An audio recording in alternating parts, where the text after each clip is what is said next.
Good morning. Craig Howard here. Happy to be with you again this morning.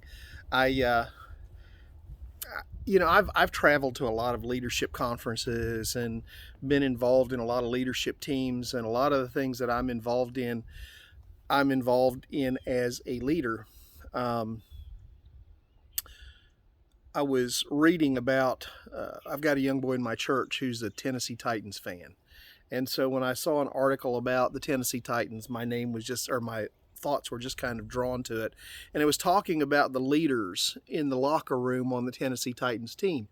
And, it's expected. You're sure that Ryan Tannehill, he's the quarterback of the Tennessee Titans, and so it's expected that he's going to show leadership in the locker room, and people are going to call him leader. And usually in a locker room, it's the guys that are being loud and, cheering for the team and saying, we did it, and just kind of just sort of, lifting the guys up and telling them, that they can be the best that they can be.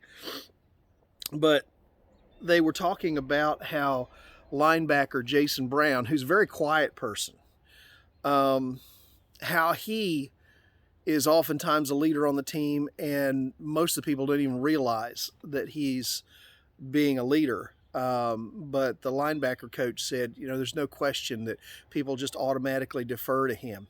And so they were talking to him about what it means to be a leader, and he said, I don't lead by yelling and cheering and saying, we can do this. And he said, that's just not my style. I'm not a loud person. That's not what I am. Sometimes people think leadership is about who can yell the loudest, who can make the most noise, who can make their voice heard over everybody else. That's not leadership. But he said in an interview, he said, I try to lead by example. I try to be the person that my teammates can count on, and they hold me accountable and I hold them accountable. And I just try to be out there and do the best I can and lead by example about what you should be and what you should be doing, especially to the younger players. And I thought about that. I thought about how leaders really make a difference. And, I think about, I've been to a lot of different conferences and a lot of different seminars on leadership and all of that. But I think about the leaders that I really have looked up to in my life, and the people that have really stood out to me as people that I wanted to emulate. I wanted to be like. And I'm not saying I accomplished being like them or have done everything that they did, but the individuals that I looked up to, that were great pastors or great Christian leaders, they got out in front and they led by example. They led by their ethics. They led by who they are.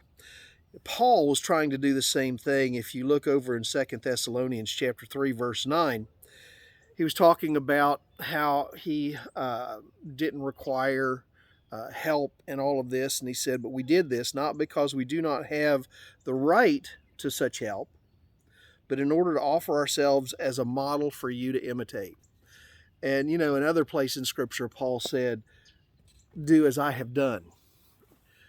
Paul tried to show the churches what kind of person to be, a person of integrity, a person that put the gospel first, a person that wasn't just out screaming at people and telling them this is what you've got to do, but just constantly encouraging them to be the people that they should be and trying to be an example of what that person should look like and be.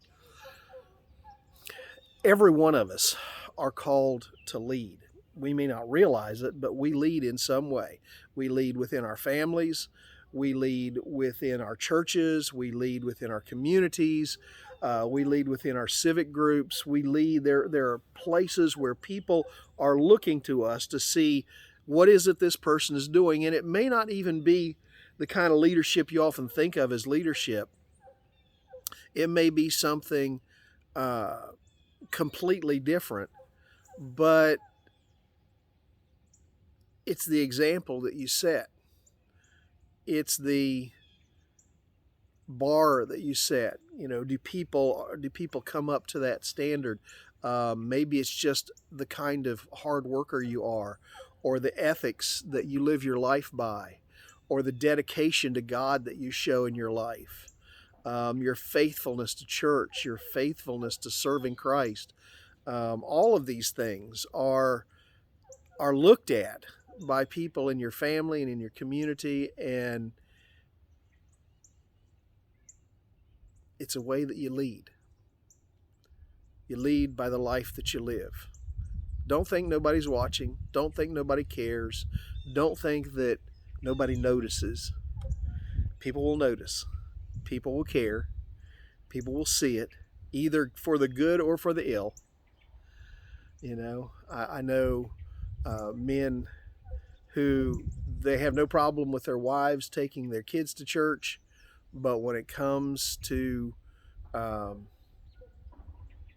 them getting up and taking their kids to church, it's a whole different ball game, and their kids see that, and later on in years they think, well, church isn't important. It wasn't important to my dad. Makes a difference. Well, listen, I hope you have a great day today. I just got a message. My dad's not doing real good and needs your prayers, so I would appreciate those. And keep in mind, this Saturday is Toys for Happiness. If you want to drop something off up at Petersburg Electronics. In any event, Lord willing, I'll see you tomorrow. God bless.